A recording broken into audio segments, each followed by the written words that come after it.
Seguimos nosso caminho por esse mar de longo,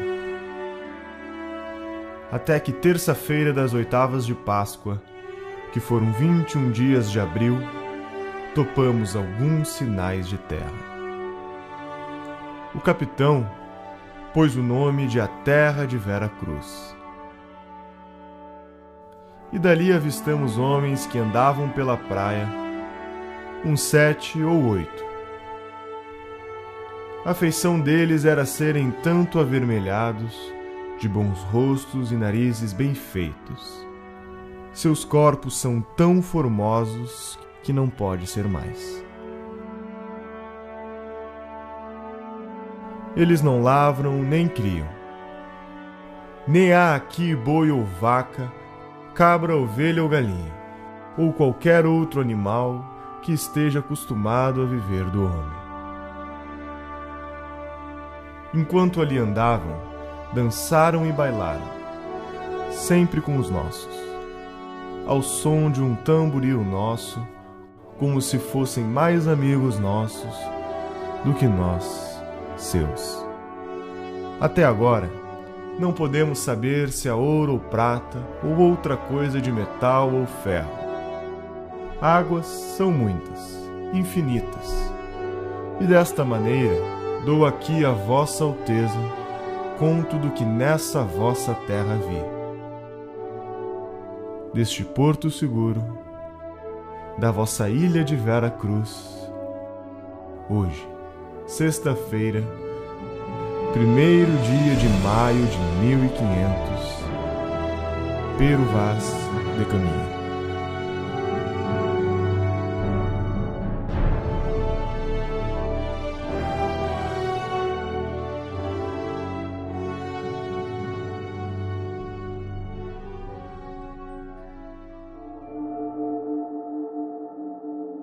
História é um lugar para pessoas sérias que querem investigar os temas, não querem agradar partidos. Querem investigar os temas. Isso é história. História não é exercício de simpatia. O historiador, já ensinou Leopold von Ranke, ele deve ser emocionalmente frio. Ele deve olhar a fonte e tratá-la com respeito. Mark Bloch vai dizer, a fonte deve ser interrogada. Encha de perguntas aquele documento, porque não é só no documento que está a história. Ele precisa de perguntas, ele precisa de interpretação. Só que toda interpretação tem um limite. Nós não podemos fazer, como acusou Gilberto Freire, como Marx, que interpretou demais, filtrou demais, foi parcial demais, e com isso fez uma produção que Paul Johnson e o próprio Gilberto Freire citado vão dizer que em muitos momentos é muito mais literatura do que produção sociológica ou filosófica. Há sempre a força do instante. A nossa vida, ela é formada por instantes definitivos até o instante final, que é o instante da morte. E no Brasil, os instantes políticos, os grandes instantes políticos, eles são discutidos de modo muito escasso e na maior parte das vezes para garantir interesses interpretativos e não um interesse genuíno com as fontes de investigação, de leitura do passado. Não é para construir um novo Brasil, construir uma história de um Brasil perfeito. Não, mas é para discutir a história do Brasil tal qual ela foi. A gente pode pensar assim, além da gente se conhecer nos detalhes, é melhor para isso, melhor para aquilo, não funciona bem nisso, o clima é tal, até o clima influencia na gente, é importante pensar nos valores universais, sim.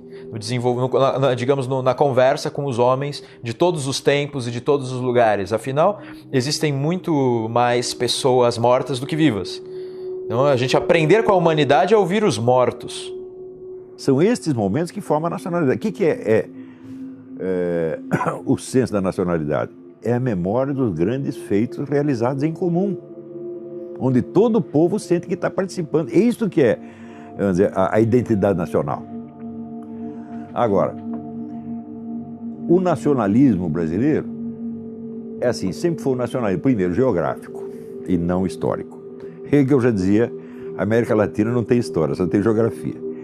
Então é um nacionalismo idiota, feito de orgulho do território, como se nós tivéssemos feito o território. As nossas matas, o ouro, os minerais, o petróleo é nosso, a Amazônia é nossa. Quer dizer, é um negócio geográfico. Em segundo lugar, é um nacionalismo ressentido, que não é um nacionalismo, é um anti-americanismo apenas. Então, nós não temos, pelo menos no século XX, não temos uma verdadeira cultura nacionalista que teria que ser feita em torno dos valores nacionais efetivos, condensados nesses momentos em que o povo fez o seu próprio destino. Por que o Brasil é o país do futebol? Porque a gente não para de recordar a história do futebol. A gente está sempre lembrando das Copas, sobretudo a Copa de 70 com Pelé, a gente lembra dos outros, e sempre os nomes circulam, os nomes deles, né? Eu sou de Santos, em Santos tem estátua do Pelé, lá perto da minha casa. Como a gente lembra da história do futebol, cada um torce para um clube, você torce para um time. Você vai memorizar o título dele, o que ele fez no ano tal, quem foram os grandes jogadores. É assim que faz, você vai ter orgulho disso. Não é? Você vai ter que querer o quê? Manter um padrão de antigamente. Não, nós já fomos campeões disso. Te dá um orgulho, uma autoestima, você quer manter aquele padrão. Cadê? O da inteligência, o da moral, o da política, o do heroísmo, o da guerra. Assumiram com todos. Tem o que? O Olga Benário. Fazem filme de Olga Benário. Uma militante comunista, soviética, treinada na Rússia para matar brasileiro aqui, para implantar comunismo. É isso que fazem filme, 2004, se não me engano. A falta de heróis está tão grande assim, a falta de modelos, a falta de arquétipos, de paradigmas? Não está tão grande. Brasil Colônia. Esse processo durou da metade do século XVI até a primeira metade do século XIX, tendo variações geográficas ao longo desses quase 3 séculos de existência.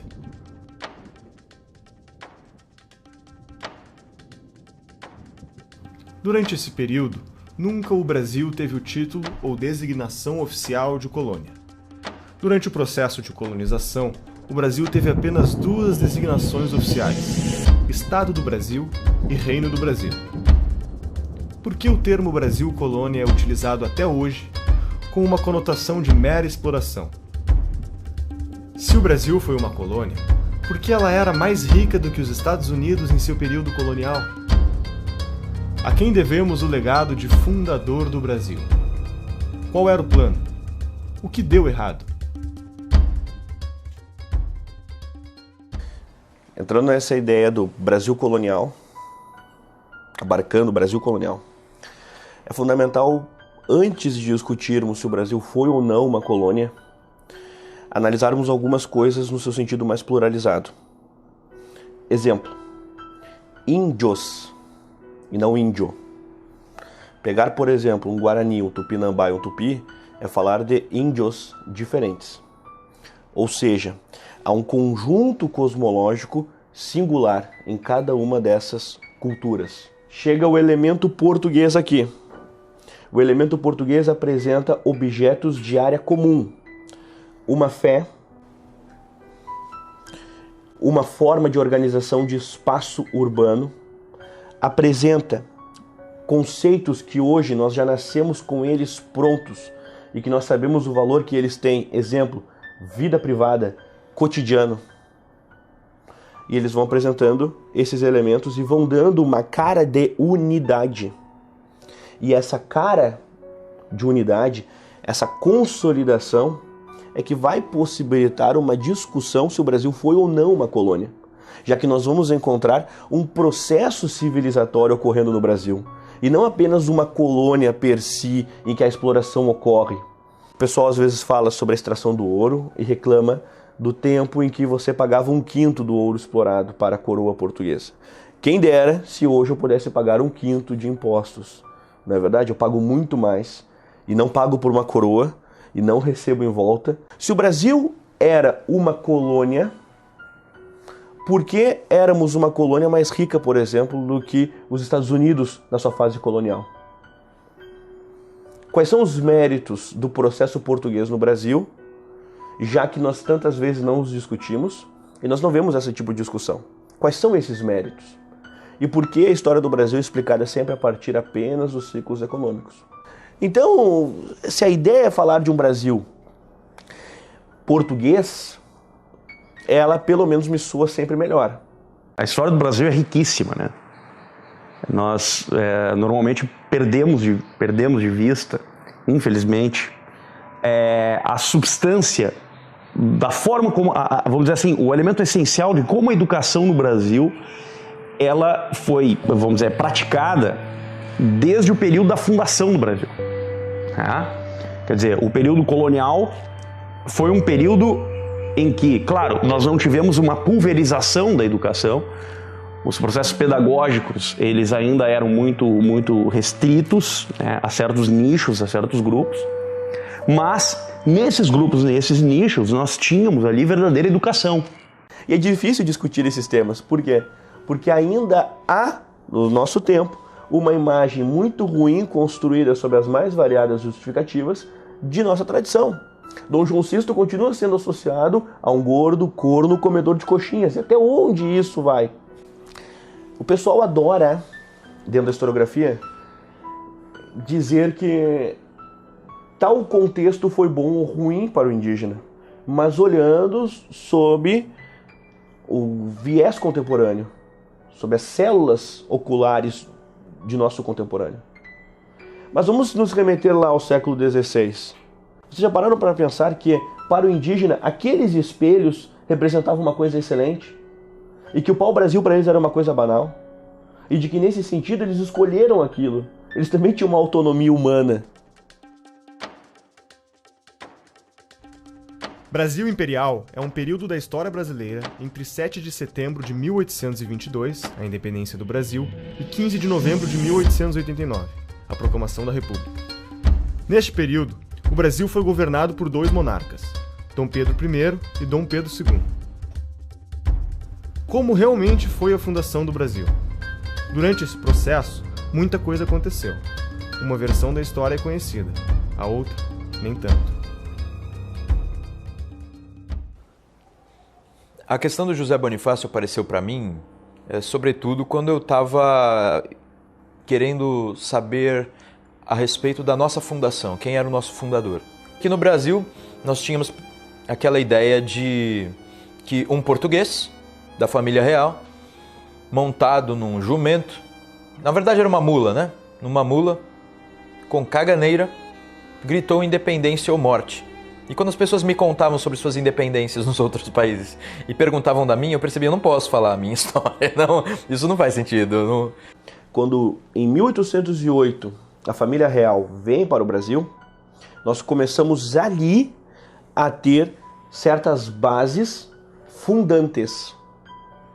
E o que são essas bases fundantes? São, dentre outras coisas, elementos que toda nação tem e que o Brasil não tinha. A questão da imprensa, por exemplo, a questão de um exército organizado, um exército próprio, enfim.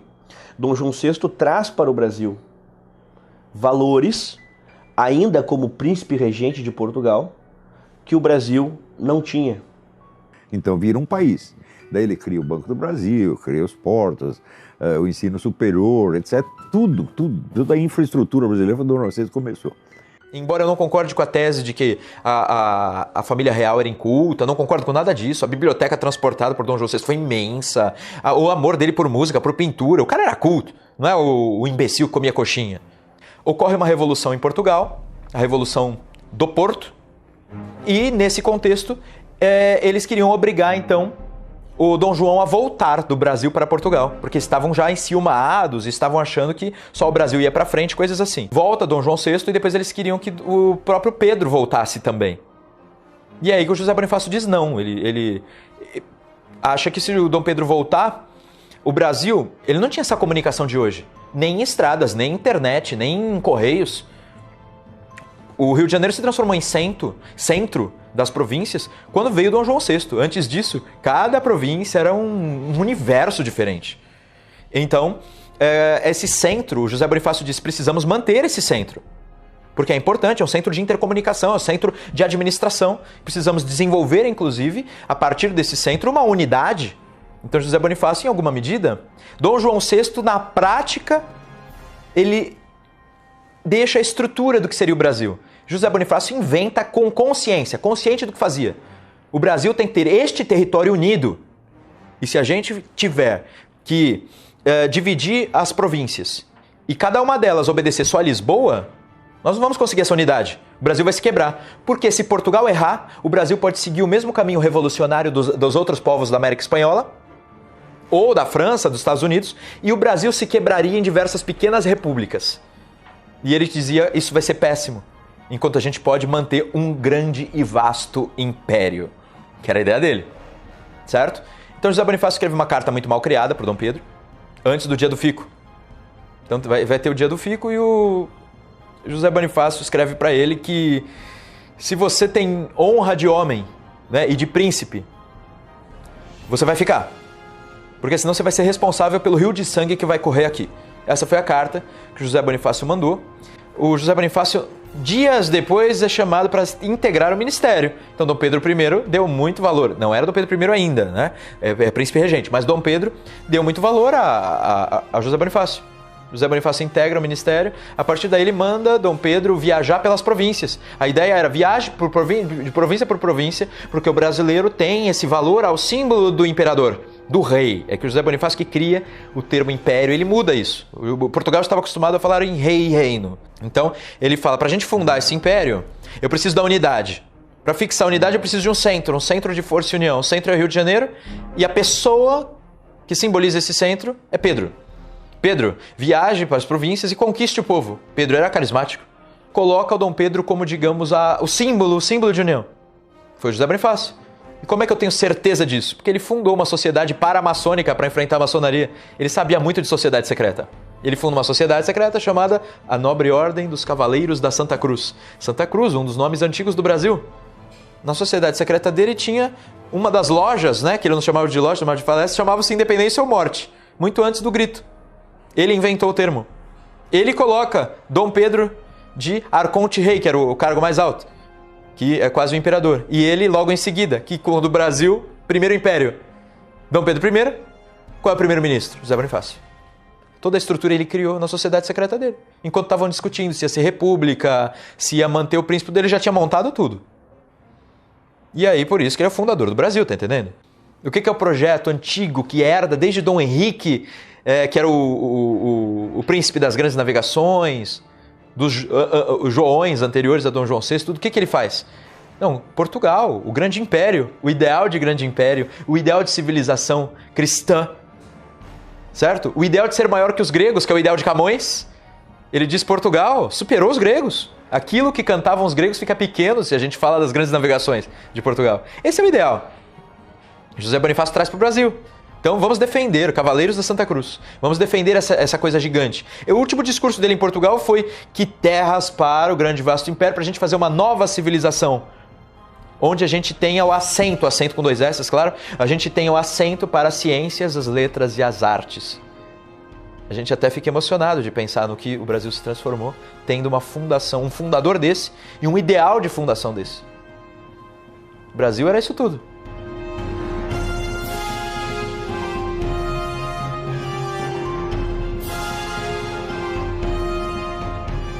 Tudo isso eu digo porque José Bonifácio é o estrategista da independência, estrategista até de guerra, porque ele monta a Marinha do Brasil e diz que o principal elemento era a Marinha. Por quê? Para a guerra não se travar nas casas das pessoas.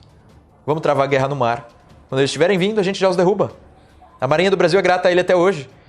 Então, assim, ele tem a visão total, estratégia de guerra, estratégia de integração nacional por meio do símbolo unificador, a estratégia do Centro de Força e União, que é local também, no Rio de Janeiro, a estratégia diplomática, ele nomeia pessoas especiais para ir para a Inglaterra, para a França, para a Argentina, que não era ainda a Argentina que a gente conhece, era a Confederação da Plata e uma série de coisas, para os Estados Unidos, dando ordens, faça isso, faça aquilo, faça aquilo, faça aquilo. Esse é o nosso primeiro império, ele fez tudo isso. Ideia para educação de escolinha. Ele disse método tal para educar crianças. Universidade vai ser fundada em São Paulo com essas e essas bases, cursos tais e tais. Tá? Como tratar os franceses? A gente faz isso e cria um ciúme com os ingleses. Se eles não obedecerem, a gente vai para os ingleses. Se eles não gostarem, a gente fala que a gente se une com os argentinos e mata todos eles. E coisa assim. Ideal de integração americana, que fala, não sei o que a esquerda pega, Foro de São Paulo, tem nada a ver, ele inventou. Com outros objetivos, com outras funções, com aproveitamento evidentemente comercial, mas sobretudo de autodefesa. Não vamos deixar a Europa mandar aqui. Brasil, República. A República no Brasil surge principalmente a partir de 3 questões. A primeira está relacionada à forma com que o abolicionismo foi feito. Naquela época, os escravos eram tidos como propriedade. e, como toda propriedade, tinha um valor de mercado. O abolicionismo foi feito de tal forma que os proprietários não receberam nenhum ressarcimento para abrirem mão de seus escravos. Isso fez com que o império perdesse o apoio dessa classe. A segunda questão está relacionada ao exército.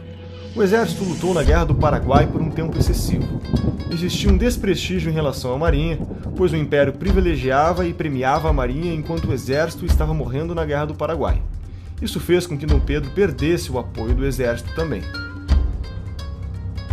A terceira questão foi religiosa. Dom Pedro entra em conflito com a igreja, não segue algumas bulas papais que proíbem o casamento entre maçons e católicas, manda prender bispos que seguem ordens da igreja e não as suas, e acaba perdendo o apoio dos fiéis. Quando teve a independência, o Brasil tinha 3.000 monges. Quando chegou no dia da República, tinha 8.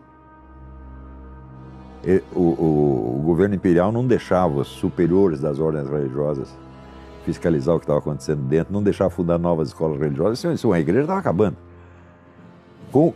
A República veio de um acordo entre a igreja e uma parcela da maçonaria, porque ali era todo mundo maçom, o imperador era maçom, o republicano era maçom, todo mundo maçom. Então tem uma briga interna na maçonaria e a igreja se aliou com uma parte e apoiou a República. Quando a República é instaurada, que é um golpe em cima da monarquia, a monarquia já tinha construído esse argumento. A República simplesmente aprofunda e leva isso a uma estratosfera. De modo que, desde o momento em que a República, de fato, configurou-se como tal, em 1889, a República nunca permitiu, efetivamente, que o Brasil tivesse alguma identidade cultural. E mais, cunha uma ideia de que o Brasil é o país do futuro. Porque quando você deslegitima a cultura de um povo, aquela cultura pode ser fabricada, ela pode ser construída artificialmente por determinação estatal. Então, toda a trajetória da República Brasileira é a trajetória, entre outras coisas, da construção de uma identidade nacional a partir da esfera do Estado. A unidade, a concentração do poder substitui o senso de identidade nacional, meu Deus do céu. Quer dizer, se não existe uma unidade de sentimento no povo, alguém tem que criar uma unidade artificial e impor. Você esquece tudo que o Brasil foi, toda a sua herança intelectual, a sua herança espiritual, a sua história e coloca outra. Aí você vai colocando a história de um movimento internacional. Pode ser um movimento comunista, mas isso pode acontecer, porque é o que a Olga Benário é parte do movimento comunista. Agora, não é só contra o comunismo que temos que nos aprender a nos defender. É qualquer outra coisa que queira tomar o lugar da verdade, o lugar da história, das nossas características próprias, da nossa voz, do nosso modo de ser no mundo. Qual é o modo de ser do brasileiro no mundo? Você dificilmente encontra no Brasil algum político ou estadista que tenha uma visão integral do Brasil. Geralmente a visão é paroquial, ele vê um pedacinho que é a classe dele, o grupo dele. Como pessoa da esquerda, ele só vê o seu próprio umbigo, né? Ninguém procura captar o Brasil inteiro, né? Para isso, evidentemente, você não precisa ter viajado o Brasil inteiro. Um pouco de imaginação basta, um pouco de estudo basta, para você entender como é que a pessoa sente, né? Você vê, por exemplo, você vai no Rio Grande, o Rio Grande tem uma certa consciência histórica. Sabe por que eles têm a consciência histórica? Porque a sua história foi condensada numa grande narrativa épica que é do Érico Veríssimo, O Tempo e o Vento. Então você não é obra de história, é uma obra de ficção, mas é a epopeia do Rio Grande. Todo gaúcho leu isso e ele tem isso na memória. Então você vê, até eu, quando ia no Rio Grande, eu ouvia os caras cantando no Rio Grande, eu mesmo me emocionava, porque eu me sentia participando da história. Agora, tem isso em São Paulo? Tem isso no Rio? Já não tem mais. O Rio tinha, acabou. Estado nenhum tem esse senso de unidade histórica. Nem em Minas Gerais você encontra muito isso mais. Sobrou só no Rio Grande. Não, a República foi uma palhaçada, desde o início. Você vai lá no Rio de Janeiro, você olha o Paço Imperial, que é onde morava o imperador, e depois você vai olhar o Palácio do Catete. O Paço Imperial, o que é? Uma velha casa de fazenda, onde o imperador morava com toda a modéstia, sem gastar dinheiro público. Fizeram a República, daí os generais, não, vamos comprar um palácio, vamos ser os gostosões. Começaram a gastar dinheiro público, começou a corrupção desgraçada, que no Império não tinha, tá certo? E o Brasil caminhou de golpe em golpe, de revolução em revolução e nunca mais estabilizou, não teve 5 anos seguidos de democracia e de ordem, meu Deus do céu. Então você quer saber o que foi a República? Uma bela porcaria, é? E essa outra fase começa com militares no poder. A gente fala de ditadura militar a partir de 64. A gente começa com uma república que é conhecida como República da Espada, do Deodoro, Marechal Deodoro da Fonseca, e o seguinte, Marechal Floriano Peixoto.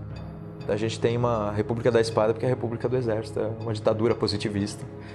Nossos 2 primeiros presidentes foram ditadores militares, digamos assim. Então, a Constituição foi feita em 1891, a Constituição já foi desrespeitada pelo segundo presidente da República. A revolta da Armada, a Marinha, lembra que eu disse que o Exército que era republicano, mas a Marinha adorava o Império. Aí a Marinha, vez ou outra, colocava navios de guerra na frente do Rio de Janeiro, dizendo: vou bombardear tudo se você não fizer tal coisa. Aí a revolta da Armada, a famosa revolta da Armada. Começa assim a história da República. E dizem que não teve guerra civil no primeiro momento, mas aí depois tem revolta da Armada, depois tem Canudos, depois tem um monte de coisa. O Brasil precisa formar e reconhecer pessoas capacitadas, e esse reconhecimento de pessoas capacitadas nas diferentes áreas é que é uma possibilidade de que pessoas cresçam. E a política, nesse apanhamento historiográfico de um século XX, em que sai uma coroa, sai uma trindade, entra outra bandeira, outro hino, outro símbolo constitucional, sai esses símbolos constitucionais, entra Vargas, carregando, no seu período, outros símbolos nacionais. Quando nós voltamos à ideia de Deus presente na Constituição, que não é mais o Deus da Trindade, é o Deus laico, é o Deus que abre um conjunto de possibilidades em que até Vargas ou Lula podem ser o Messias. Sai Vargas, uma Brasília surge. E estou fazendo tudo isso assim, de forma acelerada. Sai Brasília, no sentido de apresentação simbólica, nós temos 64. Sai 64, nós temos um novo Brasil para muitos. O novo processo de independência ocorreu em 88. Sai 88, 2002. Eis o momento de libertação do povo. Não, a libertação do povo aqui já aconteceu. Já aconteceu há muito tempo. Então esse processo de mudanças simbólicas, esses vácuos, germina a existência de todo tipo de tirania. Deixa ali, as sementes estão bem postas. E isso até hoje. O Brasil é uma aberração total. Brasília matou o Brasil, né? Eu considero o Juscelino Kubitschek uma das maiores bestas quadradas que já houve na história do Brasil. Porque o Rio de Janeiro, ele era a síntese do Brasil, né? Se você pegar, por exemplo, a literatura brasileira, ela é toda feita de sujeito que saiu do Amazonas, do Ceará, do Rio Grande do Sul, e foi parar no Rio. E aí no Rio você tinha o diálogo entre as várias culturas do Brasil, né? Agora mudou para Brasília, criaram lá um tipo de arquitetura que torna uma manifestação popular quase impossível, porque está longe e os edifícios são dispostos de tal maneira que o povo não tem sequer acesso. Vocês viram isso em março de 2015, não é isso? Agora, se o governo estivesse no Palácio do Catete, ele caía em 24 horas. Tá entendendo? Então criaram uma capital para ser uma ditadura. Existe um livro feito por 2 arquitetos soviéticos, cujo nome não me ocorre agora, são 2 nomes complicados, que chama Cidade Comunista Ideal. É o modelo de Brasília. E foi isso que eles fizeram lá. Quer dizer, você chama um negro comunista para fazer a capital do país. Ele vai fazer o quê? Uma arquitetura comunista, evidentemente. É um falso símbolo nacional. Brasília não condensa nada da nacionalidade. Você vê ali algum sinal da velha arquitetura brasileira? O grande arquiteto que condensa a arte da arquitetura brasileira é o Zanini, não o Niemeyer. O Zanini trabalha com material nacional, aliás, só lida com matérias-primas do local, tá certo? Então, quer dizer, este é o arquiteto que personifica o Brasil. Claro, existem outros, evidentemente, né? Eu gosto muito do Marcos de Vasconcelos, tem vários arquitetos notáveis, mas o Niemeyer não é um deles, né? A arquitetura Niemeyer, como a do tal do Vila Nova Artigas, arquitetura comunista, tá certo? Agora, a arquitetura comunista é a arquitetura para um governo centralizador. Agora, quem está no governo? Não precisa ser os comunistas. Foram os militares que ocupam. Eles fizeram a capital e deram para os militares. E daí veio uma ditadura falando, mas vocês fizeram a capital para ser uma capital da ditadura, virou uma ditadura, pô. Regime militar.